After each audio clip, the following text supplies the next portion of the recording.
What is going on, everybody? The Whiskey Saint. Welcome back for another Whiskey Wednesday review, guys. And we're going to be diving into a single barrel. I tend to shy away from single barrels unless I think they're something that's pretty special, because with them, not everybody can get them right. So I try to review some stuff normally that, most people could potentially get their hands on or maybe interested in. But this one is a single barrel that is local to me.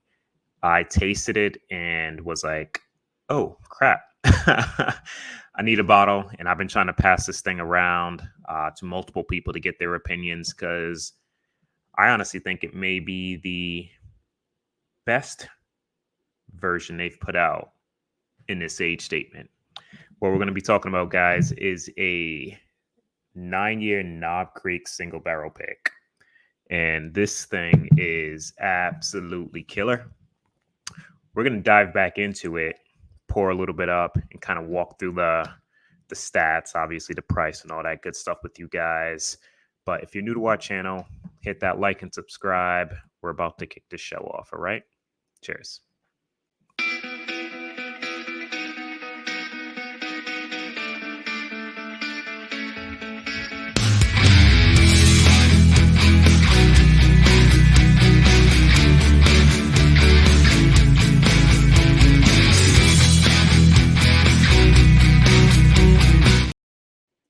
Welcome back, guys. And I'm a little thirsty, so I'm going to pour up some.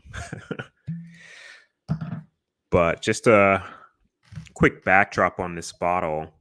There's two local stores that I tend to buy my whiskey from because they are very, very friendly. They do not charge over MSRP for anything. And they're very helpful. Like you'll walk into their stores, ask questions, and they're not like out there almost like shushing you out the door, seeing if you're asking for this or what that or that. Like some stores are just waiting for you to ask for like Buffalo Trace and all that good stuff. But these people, even if you did ask for it, they're very, very polite. They'll let you know if they do have it. And regardless if you're one of their biggest spenders or just somebody that just walked in off the street, they'll sell it to you at MSRP. And that's what it's about. I get making relationships with some stores, which is fantastic. I have some relationships with some other stores as well. But being that somebody just, right off the street can walk in and potentially buy, an allocated bottle at MSRP, that's a good perk for this store. This store in particular, guys, is, like I said, local to me. It's called Gasparo's. It's based out of Massachusetts. There's a couple different locations. But this pick in particular, I don't know if you can see it on the camera. It's a little dark there, but it was barreled February 13th, 2014, and it was selected on October 27th, 2023. Typically with the selections, from what I'm told, they tend to sit in the barrel. So they went in and selected, obviously, that barrel that date, but it wasn't, bottled that day. So I'm pretty certain it just stayed inside the barrel until said date. But if we do the math as it stands right here on the label, we're looking at 9 years, 8 months, which is a pretty decent age, right? It's not the 14s and the 15 years, that they were putting out, early 2020s or so, 2021s. Those things were pretty stellar and definitely better than this. But if we're talking about 9-year single barrels, I don't know if I've had one better than this one. And we're going to have some people be the judge of that as well. I've been picking up a couple bottles for some friends and, hand delivering them over to them just to get their opinions. Because, what I think may be good may not be as good as somebody else and vice versa, right? So I'm just very curious to what everybody thinks of this bottle once they, get their hands on it. I got one opinion already saying that it's right up there with one of the best that they've had. And a few others saying that it's really, really good so far too. I know Kelsey and Jeff haven't had a chance to try it yet, but you guys are next on my list to get a sample of this because I'm really, really curious where you rank this. But we got some poured, guys. We're going to dive in on the nose, chat about it, talk about it, and just give you my honest thoughts on it, which you kind of already know already, right?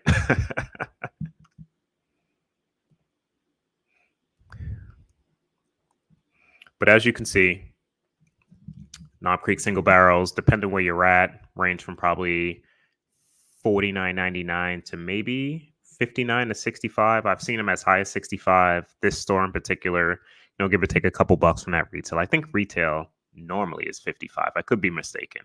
I know 3-4 years ago the 15s were 49, but I know that price gradually went up a little bit as the age actually came down, which kind of sucks a bit. But there's still some pretty good whiskey out there. But $59.99 for this bottle, 120 proof. It is 9 years, 8 months. And this nose, right off the rip, it doesn't come across as that conventional beam. I'm not getting that nuttiness that everybody gets off of beam. Like, this is a little bit more just darker, oakier. Has like a nice dark cherry. Like, I don't think Coca-Cola makes a black cherry Coke. But if you can imagine their cherry Coke, but just like a darker vibe to it, that's what this nose is, along with some nice spice and oak. Like, I've got cherry off a couple Knob Creeks, but none of the 9 years. I got it off a 12-year cash strength. The higher proof one, I think it was like the 124 proof one. That had a very, very lovely cherry note. This one's not as distinct as that, but it definitely comes across on the nose, which is lovely. Can literally sit here and just nose it. Perfect amount of oak. I could potentially enjoy a little bit more. Like, I'm an oaky guy. Like, I love the oak, so it's not going to turn me off if it had more. But it's just a nice balance of oak on this. Like, really, really nice balance. Oh, man. Yeah, this nose is pretty nice. And as you can see, on the nose for me, I think I had this at across our board scoring wise at 8. I don't think it's any component of this scored under an 8. It was all 8 and 9s for me.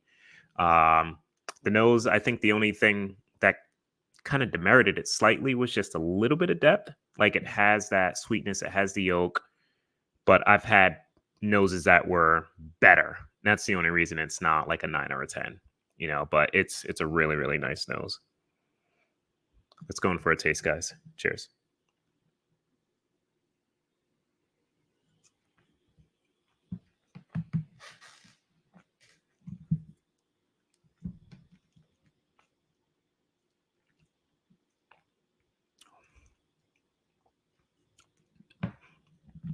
So on first sip, you get more of the conventional Jim Beam. You do get a little bit of that nutty side. You don't get it on the nose, but you still get a lot of nice spice oak, and that cherry is still there. It's just floating literally on the front of the tongue and mid of the tongue, mid palate. Like, it just sits there, right? Yeah, front and mid of the tongue. Seems to come across a little bit more darker now on the nose after that first sip.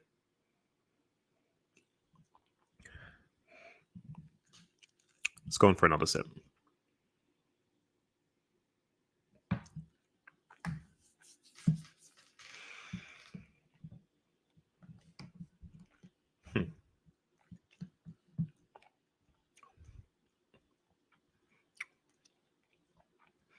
Second sip opens up to some brightness. It's almost like I'm not going to say it's like a bright citrus, but it's definitely brighter. It's not that dark oaky cherry Coke that I'm getting. That second sip definitely opened up a bit. Yeah, it's almost like a citrus note, but just a lot brighter. I can't really pinpoint what that note is, but it definitely came across a lot brighter on the second sip than it did on the first sip.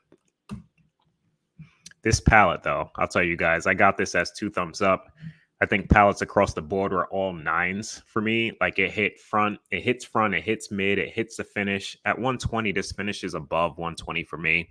If this was a 125 to even 130 proof, like, I wouldn't have been surprised. Like, I just think that rye spice or so is just doing this a little bit, doing it some wonder. Like, it's hitting in the right spot. And like I said, it drinks above that 120, which is nice. Let's go in for another sip.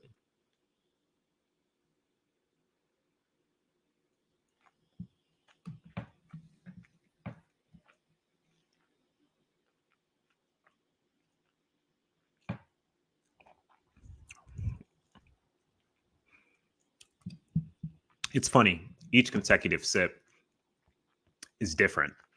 First sip, more of that cherry coke on the palate, along with that darker nose. Second sip, less of the cherry on the palate, brighter citrus vibes to an extent on a palate.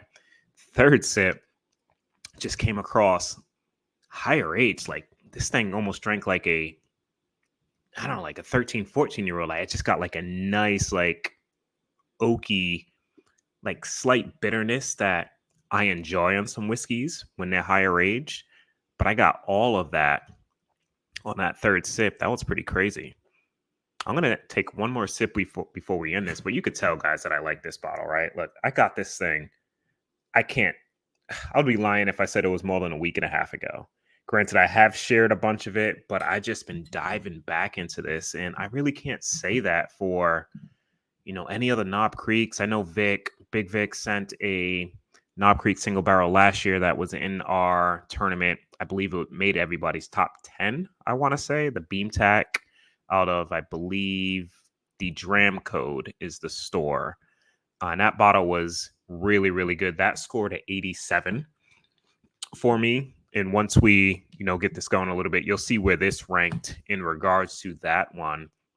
But that was a very, very good pick. And I want to say everybody loved that one. I honestly haven't heard anybody say anything bad about that bottle. But this, guys, I just been going in. Like, it's almost gone. I wish I had a backup. Maybe at some point I'll grab one. Like, these things been sitting at that store, and it's a 2023 release, which is kind of crazy. But I guess just nobody cares to have Knob Creek over there. They have cases upon cases of this thing, which is fantastic, right? For everybody that's been reaching out for one, right? Like, I can just go there and grab it for them and, hand deliver it over to them, which is the really good thing. But we're going to take one more sip, guys, see if it changes one more time, and we're going to end this off.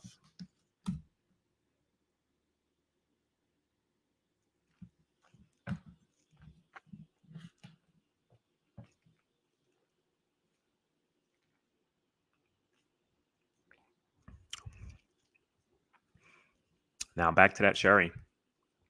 Cherry, oaky, spicy, just, it's so good. It's funny too. Like whiskeys that score really high for me are either something that is truly, truly different but really good, or something that comes across maybe not finished but has like a lot of dark, fruity vibes. And this right here has that dark cherry with the spice, the oak, and it's just hitting me in all the right places. This is such a good single barrel. I'm so happy it's only $59 at this local store, right? And they have tons of them. Tons of them. So, as long as they've been sitting now, I can't imagine in the next 3 to 6 months they'll be sold out, right? Cuz nobody's buying them, which is fantastic. So, with that being said, this guy scored, if we look at flavor, and we're factoring in overall flavor on the palate, the nose, all that good stuff. This got an 85, experience score 88, value at $59.99 for a 9-year, 8-month on the label, probably closer to 10 years, to be honest. I got the value at 100. Like this is for $59, like very, very good whiskey, guys. And I'm not just saying it because it's a local store to mine. I'm not getting anything from them in regards to this bottle. It's just my honest opinion on it, and that's what I'm here for. But we look at the final score, guys. This scored a 88 for me. To put it in perspective, the Beam Tack that I received last year that everybody loved, that scored an 87 for me. So this notched it just 1 point above, and I did it blind. I didn't know what that Beam Tack scored at the time when I was scoring this, and this just happened to score 1 point above it. If it scored lower, then I would have mentioned it scored lower, but it did score 1 point above. I added it into, you can see my 2024 rankings because I don't have many rankings yet for 2024 bottles. So I ranked 13 of them. This would have been the sixth highest score, and I believe it was tied for like sixth. So technically, it would have been like fifth, I believe. If we're looking at all-time rankings out of the 90 bottles that I reviewed, we're looking at this scoring with that 88 at number, it's tied for 18. There's about like 5 or 6 bottles that scored 88 for me out of that 90 bottles. But a very, very good bottle, guys.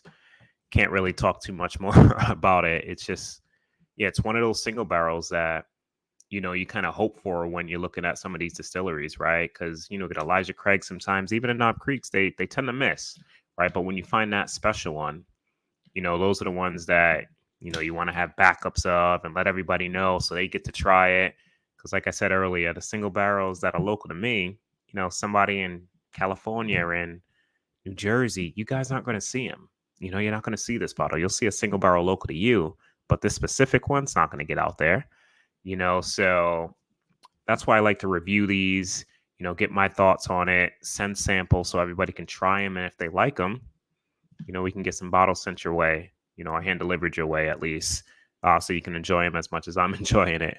But we're going to take one more sip, guys, and we're going to end this. We're at 60 minutes already. I don't want to keep you too long, but definitely wanted to talk this one up a bit because I've been going in on this bottle. Like, it's probably going to be gone in the next week or so. So we're going to toast here, and we're going to end this off in a minute, guys.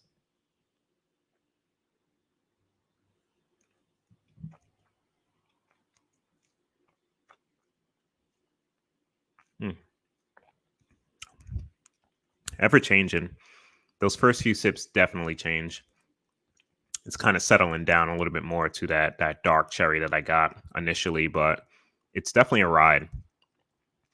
I can't really say that much on like some like just conventional bourbons. You know, usually like some of the finished stuff give you that ride, but this is nice. Nice. So props to Gasparo's over here. Sandy, you picked a hell of a bottle. Looking forward to what you pick next. But guys, thank you for being here. We're going to end this off now. Cheers, everybody. Jeff, just be friends with me. But you have these whiskey friends, and you say hello again. Oh, Jeffrey, you should just be friends with me. But you have these whiskey friends, and you say hello again.